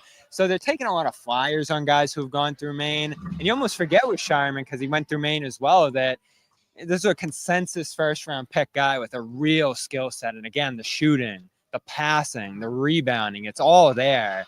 And again, I'm a little disappointed it didn't flash more often in year one, but the fact that you're seeing it now, better late than never. And I think he's looked really good in recent weeks. The other reality is he hasn't really had much of a chance, because if you look at this roster, like, who is he going to play over? It's not, he didn't get drafted into a situation where he has a real pathway to significant minutes off the top. And also, like, regardless of whether he's older, and I said this earlier in the year, like, there is still an adjustment period to playing in the NBA regardless of that, just because it's a different speed, it's a different game. And so I think he's right where I kind of expected him to be at this point. I don't think he seems behind schedule. The fact that over the past few weeks, whenever he has played, I think he's impressed for the most part. I would expect him to be in the rotation next year. Like, that's kind of how I feel right now going into the summer. I hope so. No, I don't think. I think the book on him was what it was, in the sense of like he's got a good court sense, and he's got the shot, but really, does he have the foot speed to be able to keep up in the NBA? And there is a cutoff. It doesn't matter how good you are, and so I take that back. You have to be exceptional if it's really, really, really difficult for you to be able to athletically hang in there. So like, it's just harder to succeed if you have a physical or athletic profile like him. But I think people were expecting, well, he'll hit open shots when they come to him, but he was so dreadfully bad from three in the early part of his career, and again, he hasn't had very many opportunities. Right. That was kind of like, wait, can he not shoot also? Is this a Neesmith thing again? Like, did we draft a guy who was supposed to be a lights out shooter and he's not? And I think that was the only thing people were like, oh, he can't even do the thing that he's supposed to do, like at an elite level. So seeing him shoot the way he shot tonight, getting those shooters roll, doing the little Hauser shot from the corner where he catches it basically at his eyebrow and releases it without having to pull it back down. Things like that. It's like, okay, there's that thing that he does, which is great. But it's almost unfair to judge him on his early struggles, because there was just no opportunity. Was it Pritchard that didn't hit any threes early? I know Grant went through that stretch one time. Yeah. Again, Jamal it's just Murray. it's not fair to judge. There's not enough of a snapshot. It's just a snapshot. As you guys said, it's a red shirt year. It's a red shirt year. When you get two shots and you miss both and you're done, that's just no way to play. And for him too, no, he's an off the dribble shooter. He's not a catch and shoot guy. So he has more opportunities to run offensive sets, create his own shot. I think those are going to be situations he's more comfortable to produce in. Yeah, and like it was a very limited sample that he got early on here, and he was shooting well in the G League from the start. And so you saw the versatility. He had like one no dip three. Like, those are the kinds of moments that it gives you. It gives you some, like, you don't want to go too crazy, but it gives you this feeling of like, okay, what can this guy become? And he has Sam Hauser, who literally has paved the path. How do you go from being a guy that has some athletic limitations, a really good 3-point shooter, time in Maine to being a rotation player. And obviously they're not the same player. They have a lot of differences to their game. Hauser was undrafted. Scheierman probably has more skill than Hauser did coming in. Yeah, I think the thing with Hauser is that Hauser is an elite three-point shooter. We've talked about it. I don't think that anybody else can compare on that side. You know, I don't think Baylor is where Hauser is, but he has a lot of other advantages that Hauser doesn't have. And you saw some of those in various moments over these past few weeks. So yeah, fun game. Best case scenario, I think, for these weeks is like every night you want to have somebody have their moment. And there's some guys that still haven't had their moment. And I think they need that one moment going into the postseason, going into the offseason, going into next year, because it doesn't totally matter in the scheme of things. But to that person, Can like we get a their, Tillman game? I didn't want to name names, but like Xavier Tillman hasn't had one impactful moment here this Nobody season. needs a game more than Tillman. Yeah. Look, guys, enough. That Not everybody gets a game. That's Unfortunately, it It's- doesn't work that way. That's it. We've done that, right? Why? Yeah. I just mean, meaning like sad reality. No, you don't know what you have in Baylor Scheierman, so you're giving him opportunity to see what he has. I'm afraid, sadly, Tillman's lack of playing time has nothing to do with them just not giving him a shot. It's the fact that they gave him a shot that he's not playing. I think he's proven that he doesn't deserve the minutes, so I don't see it coming unless if I'll put it this way: Xavier Tillman starts playing meaningful minutes, everything has gone wrong at this point. So he's finding something out there. Sure. Yeah, sure. I mean, I honestly don't. Okay. I think don't forget that 3 in the finals, John. That was the same guy. I'm concerned about him too. I'm not gonna say I don't think anything good is coming out of him this season, but I'm just gonna acknowledge the fact that He's your fifth center. What do you want? I don't know that. I don't think it might not even be that. I was gonna say that's an upgrade, perhaps. Yeah, I don't think so. I don't think I have to think the knee or whatever it was never was right. Yeah. He just doesn't look right. They know it. I mean, he can't get into games when they're down 3 and 4 rotation players. He's way buried. So I don't see that happening. But I'll ask you guys again. You know you're going short rotation in the playoffs. I mean, you're obviously not expecting to see Scheierman in any meaningful games when you get into the postseason, right? I don't even know if you're expecting to see Keita. Keita would have the best shot, and they keep doing the Cornet Keita thing. It's the third time we've seen it in a week, so I think that's building toward trying to work in some amount of Keita minutes, or at least having him ready to play in that situation. The concerning thing is we're seeing more and more games now where he just doesn't look up to speed with what they're doing. Well, neither did Luke. Lineups. Neither did Luke. Joe went away from all of them. Yeah, right. And those guys got playing stuck together there. Yeah, they were at 12 and 9 minutes, and they stayed there. They never. Yeah. And you were locked into this game. The thing about the Nets, though, is they don't play. When centers. I watch, I pay attention. He can't help himself. He's watching some patterns. I thought he was off this game. Yeah. I think this is just kind of a matchup thing too, though, for those guys, because the Nets play 5 wings and take their center off the floor. So all of a sudden you have like Zaire Williams going at Keita and Martin going at Luke. So they just have wings attacking the Celtics bigs from every direction. And it made sense to just scrap the double big stuff and go small in this one. So it doesn't make me think all these guys are screwed, but it wasn't a good look tonight. No, and John, to answer your question, like who else has a shot here at the rotation? I think if Baylor Scheierman is playing minutes, it means that somebody important got hurt. So I hope that doesn't necessarily, I hope that doesn't happen. But I do think that I wouldn't have expected Xavier Tillman to play minutes in the NBA Finals last year, like based off of how little he was contributing since I want to to see traded. like 5 So you more just don't big know. Scheierman games before we even discuss. No, I'm that, not saying yeah. I don't. Again, if I had to put money on it, he's not playing in the playoffs. But you just never know what can happen, and to have a bunch of guys that are 0% ready for a big moment is not a good thing. Who has a better shot, Craig or Scheierman? Probably in a limited stint, probably Craig, just because he's been there. Yeah. I think so. Can I tell you what fans are going to do? Fans are going to start questioning whether or not Scheierman should take Hauser's minutes. And I'm not. I know. I'm not. Why would they do that? The fans are so quick on Hauser. Because you want to. Because one, Hauser's been a little bit of a disappointment this year, and 2, you look at a guy like Scheierman with his pedigree as a first-round draft pick, and you're thinking potentially higher ceiling, and you're wondering, did he unlock it yet? Can he jump in there?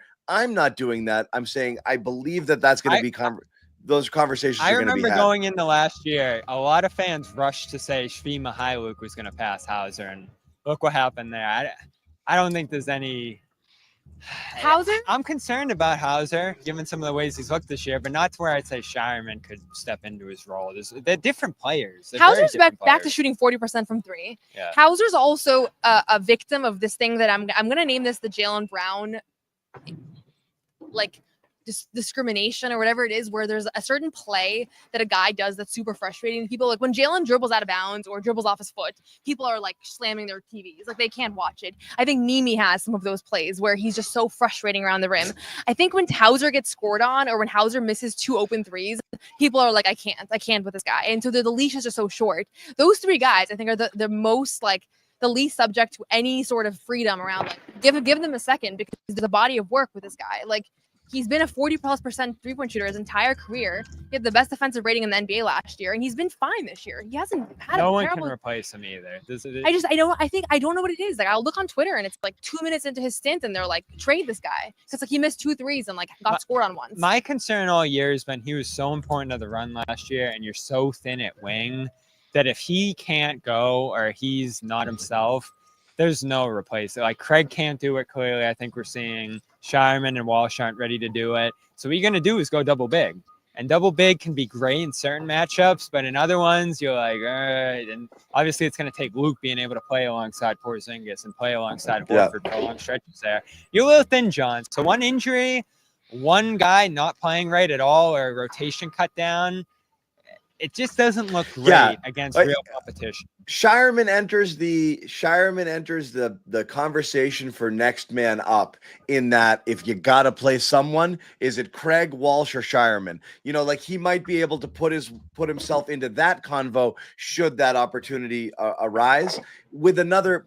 But you got to do it again, right? You want to see. I want to see this repeat itself. I want to see a 20-minute game from him or a 25-minute. And think game. of the defense too, like the level they hold these guys to defensively. If you watch the Brooklyn game on Saturday, he was completely lost in that game in the fourth.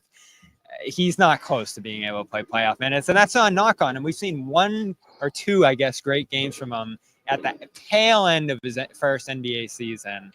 I put it at like 0.1% chance he impacts the playoffs, and that's fine. Oh, well, yeah, it's probably lower than that. What I do think is going to make a tremendous impact on the market here, as it always does, is, of course, our CLNS Garden Report bracket. That's what we're doing. And I'm introducing it here. The bracket is out. The bracket is out, and as you can see here, the seedings are in place. Vegan Brownies slots in as a 1 seed in the phenomenal region, taking on Untrained Eye in the first round. Blame Pie versus the 4-5. Blame Pie versus Damn It Ahmed is a 3 seed, taking on Noah's Halloween Candy. It's no dash Halloween Candy. Captain Jalen is a 2 seed, taking on Luke's $20 million. That's me. A late entry. This one, boy, did this get hot. Toothpaste Sandwich gets the 1 seed. Sometimes those late bloomers, they just ride into the third center region, takes on Credit Cake. Yeah.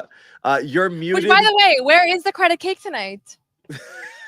I'll get it. We'll get it next good question. time. Ahmed's been really busy. We'll get a credit. Damn it, Ahmed. Scheierman. Damn it, Ahmed.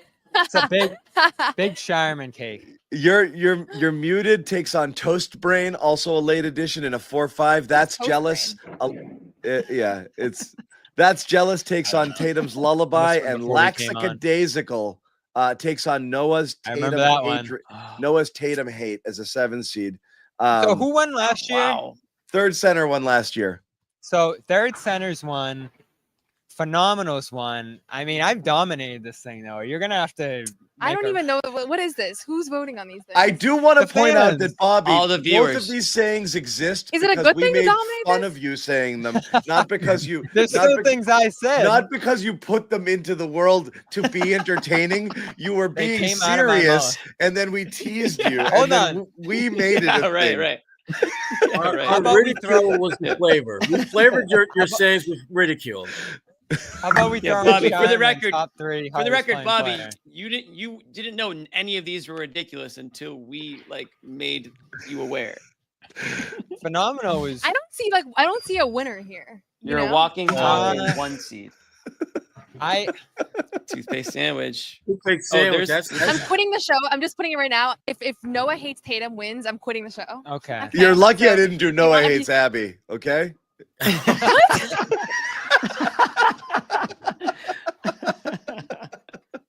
I don't. Yeah. People would ask. I was complaining about the Noah hates Tatum thing because Jimmy texted me before the game that he told NBC to put Noah hates Tatum on my nameplate, which I was like, knowing Jimmy, maybe that's true. I don't even know. And so I was sounding off I pregame texted about how Max. Yeah. So I still don't know where it came from. So I you knew want me at off one the show. point, This is I your chance. forget. You can vote. This for is that. it. We Who got do I have to. winning? I don't know. gonna go This is Captain wide Jalen. open. I will say Let's go with toothpaste sandwich. there is a lot of parity this time around, and some Yeah, of it this is. Sandwich, dark. It's good for the league. if you weren't in the show, Good for the league. some of them carry, right? And they have and they reach more people. If you Right. weren't in the show for toothpaste sandwich, it might not make Some sense people to might you. not know what any of these. Yeah. You know, Yeah. if you weren't in the Laxicadaisical show, that might also not make sense to you. So That was some a of this dark stuff, horse. like That was Noah's Damn it, Tatum Ahmed. hatred, has been going Damn on it, all Ahmed is season. my dark horse. It also Yeah. doesn't. It But doesn't like Damn it, Tatum, Ahmed Tatum, could win. Tatum Absolutely. Lullaby. Tatum Lullaby is a pretty strong 60. That's a pretty funny thing. Well, to when do. we talk about So some what of them are appears one-offs. most often. Yeah. Yeah, so what appears most often? Jimmy says "damn it, Ahmed" every night. Yeah, I like know. Damon Ahmed. I like Damon Did Ahmed we get as, a vote? as something. Yeah. We can vote. Okay. So, John, you I'm want to looking forward to explain casting how my the vote. voting process works? So we are going to later this week we will put up matchups that you will vote on in the show. We'll also put them on our Twitter, and we will compile the votes after X amount of time. Each one's going to sit up for possibly the duration of a game or into the next one. We'll do more than one matchup per show. It'll usually be like first half of the show, second half of the show. We'll compile them all. Someone's moving on, someone's going home. It's as simple as that. We'll whittle it down to the great 8 heading into next week. So we'll go from 16 to 8 by the end of this weekend. And that's what we will be doing here. And we'll get all the way down to the final 4 eventually in the championship, and we will see what happens. Just so you know, why aren't things like Faxed My Dog or Brockton Wi-Fi or Boomer Rage or some of those, if they're old and kind of OG ones and they've kind of run their course, we switch them out with new ones, and that's what we've done in this case. I think maybe next year, John, we'll have enough like all timers where we can maybe we will do a legends a bracket. section of the legends. Yeah, like a section of it. Yeah. Maybe just a quadrant, if you will, of the legends ones. Yeah. That's where you gotta look out for phenomenal. Yeah, some of the big hammers come in, Fax My Dog, phenomenal. The first bracket was loaded because we had a lot of stuff. Wi-Fi. Brockton Wi-Fi, yeah. Oh Yeah. yeah. Noah hates Tatum. We'll probably end up in that one. That's great. Noah hates Tatum. That one might. Anyways. If only it had any root. One day someone can explain to me where it came It's from. true. No. But It will have it to be never, it bracketed. didn't come out of anything. People just started saying it one day under John's did. orders, I think. So They ran. I didn't do it. The chat did it to you. no, I don't think so. Yeah, I I didn't think know. it was I did kind of a not chat order the thing. code red. The chat just was like, "Wow, Noah hates Tatum," and they just ran with it. Yeah, and then we I don't posted. know them about up that. there. Yeah, I'm fairly Feels like certain. John Maybe threw we the should lob. blame. Damn it, Ahmed. We'll blame Ahmed. We'll blame Amit. What was on it? I'm being informed by Jimmy that the terrible things have happened here. We didn't tell you about another it, one of our Amit. Damn What it, do I? Amit. How many jobs did you have here? 2 ad reads and a bracket. I'm here at 1:38 into the show doing both of these things. A lot of things happened between our My goodness. 45-minute mark and like right now where we're getting into opportunity. Well, get down with game time, people. Okay, you know it by now. It's a great ticket app here. Download the Game Time app, create an account, use code CLNS, $20 off your first purchase. Terms to apply. Go. Celtics are hitting the road. That's going to be a little bit tougher to do, but there's plenty of stuff here, and I got it. Damn it, Amit. Damn it, Amit. He did it to me. This whole StreamYard's all screwed. I'm just cracking up in the corner right now. There it is. Game time. Check it out. Sign up. It's very intuitive, very easy to use. All-in pricing, panoramic views from your seats, not just games. You can go do it, check out concerts or anything that you want to do. There's a lot of great shows and a lot of great acts coming in. The summer concert season. You want to get involved with that as well. So again, check it out. Game time. Super fun, super easy. Download that app. I've used it multiple times myself. Use code CLNS, $20 off your first deposit. Guys, I extended this show beyond probably where you wanted to take it. So I'll ask you if you want to have any final thoughts, and then we can wrap it up. Noah's got to go to the NBC after party anyway. That's true. So, small thing tonight. We've talked about the last handful of games. More Drew involvement, more point guard play from him tonight. What do you have? 7-8 assists. That's a big thing to watch for down the stretch here. But those threes, Bobby, and Bobby Manning's going to dig deep into this 3-point problem. You guys will get it. Get a little taste of that probably tomorrow. The Drew Holiday 3-point. I keep waiting for him to break out of this malaise, and I'm putting myself on the record here saying I'm not concerned. And then I see an 0 for 5 night. Or fall that came after a 1 for 5 night, and I'm feeling uneasy. I think a good answer to that though is putting the ball in his hands, because the problem is teams aren't guarding him. You have to guard a guy with the ball in his hands, and when he's moving it around, when he's getting downhill, when he's making cuts, I think he can counteract some of those shooting struggles. But it took a long time for them to figure out that was the solution. So I hope they can develop that a little bit over the last 10 games here. Last thing I'll say is just, Kristaps Porzingis missed his 2.5 weeks. Guy could teach a course at this point on how to come back from extended absences. I thought that he looked great both of these games. Defensively, rim protection, just like they were gonna probably be down by 15 if he wasn't in this game. Like, he really kept them in it. And so again, I get nervous when they rely on him just because he has been so in and out during the Celtics tenure. But with 13 games here left to go, like, fingers crossed he can work his way back into shape and be a big factor in the playoffs. But I was like genuinely worried about him with this illness, because I thought to myself, like, if he has something that could linger for a few months, I told you, Jimmy, or something serious, I don't know. Maybe I'm just too much of a worrier when it comes to those kinds of things. But I'm very relieved to see him back in action and playing the way that he's been playing over the last few games. There's a lot of concern on this beat. I was worried about Kristaps. One of the things not shown on this lower third here, this graphic about Porzingis, I think it was 3 assists he finished with. 2 of them were one-handed passes. I've been talking a little bit throughout the year. Obviously the Scheierman one, but then one to the corner. Was it Craig? Where he just catches it and redirects it. And I think, Bobby, you tweeted it, and that's why I wanted to bring it up about him wanting to improve he's looking at a guy like Jokic and says, I want to get a little bit more of that. A couple times this year. Yeah. And I mentioned it to him again tonight. He's like, you're seeing it. Like, he's trying to get that going. And that would be great. Like 3-4 times this year. And he's a good passer. They don't use it a ton, but he has some vision out there. He's not Rob. Remember what Rob used to do? Or Rob was great. Jokic, certainly. But Let's got think some about touch Rob for a little. There. Please play this weekend, Rob. Please. No, it was good. You like to see that from him. I mean, I know, old boomer Celtics fans have visions of 86 Bill Walton in their heads with the over the head passes to cutters. Although the Celtics don't cut, so there's no one to pass to. The Celtics never cut, so it's always got to be out to a 3-point shooter. But it's kind of neat to have that person there if they've got that vision and there are people moving around them to be able to hit those guys. So good vision on those 2 passes from him tonight.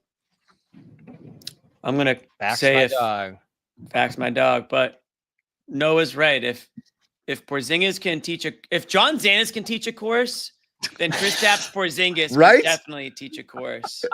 What is your course, John? What Noah said. I teach sports writing and I teach podcasting. And I also do. I've done other ones as well. Yeah, he teaches podcasting. He just for 45 minutes clicks around. And he's like, "Wait a second, that's not what I meant to put up. Hold on, wait a second. Look, that wasn't supposed to be there." I don't know how you're supposed to do it. I just go out there and talk. I can see you as a teacher. I can see it. I just go talk, and some people think it's entertaining. A lot of people think it's annoying. That's it. That's my secret. Some people, they just need the Class credits, dismissed. you know? Yeah.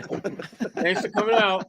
Thanks for coming out. We go to school every night with John here on the show. That's right. All you people watching, it's free. It's a free class. education. It's Yeah. about Thank it's about like this. Thank you, Jason, by the way, for Yeah, that super chat. Section Yeah. 10, row 19 at the Jazz. Once a year, smuggle a hard hat, he said. Guys, get your hard hats. Zannis teaches podcasting, LMAO. Yeah, exactly. Nobody can believe it. Yeah. But yeah, that's my last comment of the night, so I'm good. Sherrod, you got anything? I got nothing, man. It was a Dude, Scheierman show. It was a And- Scheierman show. It was a Sherrod and Scheierman show. 6-game trip. Yes. There we go. Now. Okay. Well, thank you guys for holding it down. Congrats to Noah for a television debut. Congrats, Noah. Yeah, good stuff Thank there. you. If you guys didn't check it out, Noah was schooling people on the panel. With the well, you know It was what? weird Of to the- not feel under attack, John. of the I missed people that, honestly. Seriously, they took it really easy on you. I was trying to They text, did. I was like, where is text my people at NBC like, no. You gotta really press her. Yeah. But no, I mean, Noah, on that panel, I mean, you've got people who aren't covering the Celtics on a regular basis, so they were leaning on you hard for like, what's I going knew on they with this would. I team? said Yeah. that to her. Yeah. This was your show. They gave Noah the ball. She ran with it. So good job, Noah, over there. Make sure you check it out. All the written stuff on Celtics blog. Obviously, check out Bobby Manning's work at clnsmedia.com. Sherrod Blakely with the Big Three podcast. You don't want to miss that on CLNS Media. And of course, his Substack, which you can find where? Sherrod Blakely. Find me. Just search me. I'm there. Just Google him. Just Google Sherrod. Sure. Yeah. He's on there. Yeah. I'm there. It's just on the internet. And Jimmy Toscano? What about Jimmy? Internet Yeah, you space can just thing. Google me. You know, too. he just You'll does what find he me. does. You can Yeah. Google him too. You just find Any me. upcoming shows, Jimmy? Actually, nothing this weekend. I'm working on a few new things. I have some announcements coming out. Thank you, Noah. Yeah. You'll be the And then, first to know. I forgot to mention, Noah, you Thank got you. Boston as well. So there's a lot of stuff. Jimmy John podcast still in development. Working Can't on miss it. Yeah. Don't working on miss it. a Jimmy show. If he posts an update, you go to it. That's what I do. So make sure you guys check it out. Make sure you guys check it out. Thank you guys for hanging on the Garden Report. We got late ones coming up. Well, not that late because the Portland one is 6, but a 9:30 start in Utah. We will, of course, be there. Noah, are you doing this trip? Hitting me 9:30. I'm doing the last 3 games. So Last 3. So you're not the first 2. Okay. Memphis, So, San Antonio, Phoenix. okay. So we'll be back on Friday. You'll catch some of us, if not most of us. But thank you guys again for watching the Garden Report, and we will see you on Friday. No one's sneaking a vegan brownie by me, I'll tell you that. Okay, you know what, John? We're gonna do it. You have to feel that way too, Bobby. I have to Same. feel that Same. way. Let's fly out over and make Luke your first center. Bobby, we gave you Luke hour early. We're not going to end this on a damn conversation about Luke